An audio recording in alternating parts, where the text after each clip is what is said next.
मुल्तान में, अब हम बात करेंगे थोड़ा जनूबी पंजाब की। मुल्तान में जब हमारे ये टीम बाहर गई, लोगों से बात किया, तो सुनिए कि उन्होंने क्या क्या बातें सुनी। मुझे नहीं लगता है कि जिस तरह इलेक्शंस चल रहे हैं, जिस तरह धांधियाँ वगैरह हो रही हैं, बदमाशियाँ चल रही हैं, कि इससे कोई मसले का हल निकल सकता है। वोट डालना ही नहीं है, क्योंकि ये लोग मुख्तलिफ MPM ने आ जाते हैं तो काम करते नहीं हैं, लोगों को परेशान करते हैं और जब अपनी जेबें बढ़ते हैं और बाहर चले जाते हैं। वोट तो बना है, लेकिन वो अभी सोच समझ के देंगे, और जिसको देंगे वो भी आपको पता है कि किसको वोट देना है हमने। मेरा वोट बन चुका है और इंशाल्लाह मेरा वोट, मेरे पूरे ख़ानदान का वोट तकरीबन PTI को जाएगा इंशाल्लाह। जो मर्जी कर लें, लेकिन इमरान खान को दिल से कैसे निकालेंगे हम लोगों के। नून लीग माशाल्लाह जो है वो बहुत अच्छा काम कर रही थी, तो इस बार भी इंशाल्लाह हम चाहेंगे कि नून लीग को सपोर्ट करें और वो आए और दोबारा मुल्क के हालात ठीक हों। सराकी सुबह वादे तो हर हुकूमत करती है, हुकूमत आती है चली जाती है, पर सराकी सुबह नहीं बन पाता। जी, सराइकी सूबा तो कागजों में तो बहुत दफ़ा बन चुका है, लेकिन उस पर कोई अमल दरामद नज़र नहीं आ रहा। हमारे लोग मायूस कितने भी फिर भी मुस्कुराते रहते हैं यार। ये हमारी कौम की खासियत है। तो जैसा कि आपने सुना भी, सेंटिमेंट अवाम का मूड जो है वो इसी किस्म का है कुछ।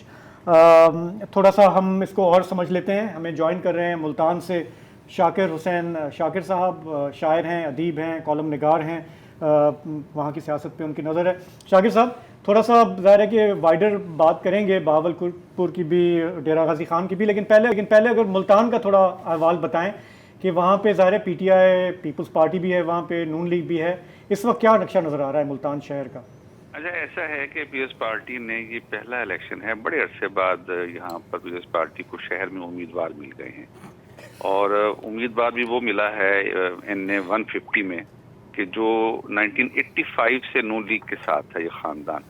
राना महमूद हसन इस वक्त सिटिंग सेनेटर हैं, और पार्टी छोड़कर पीपल्स पार्टी में चले गए हैं।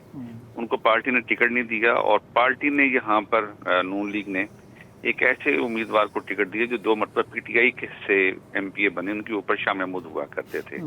इस हल्के में शाह महमूद का बेटा है इस मरतबा। तो पीपल्स पार्टी से राना महमूद हसन, नून लीग से जावेद अख्तर अंसारी और जैन कुरैशी हैं। अच्छा, जो सबसे दिलचस्प हल्का है 149 है, वो शहर का हल्का है।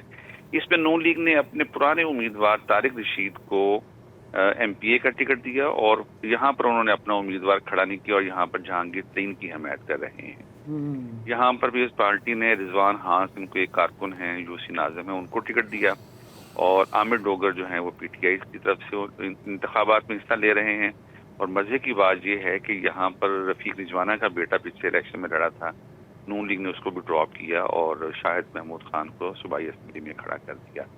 इस तरह 149, यहाँ पर पूरी 148 पूरी पाकिस्तान की नजरें हैं, पूरी दुनिया की। यूसुफ रज़ा गिलानी यहाँ पर बड़े अरसे बाद इस आबाई हल्के में आए हैं, और वो पहले जब PM बने थे तो इसी हल्के से मुंतखब होके गए थे। फिर जो 2018 का इलेक्शन वो शुजाबाद से लड़े थे।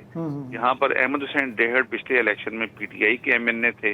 इस मरतबा वहाँ पर नून लीग ने उनको टिकट दिया है, और PTI ने अपने एक वकील हैं बैरिस्टर तैमूर मेहे, जो शाह महमूद को इमरान खान के लायर हैं, उनको टिकट दिया है।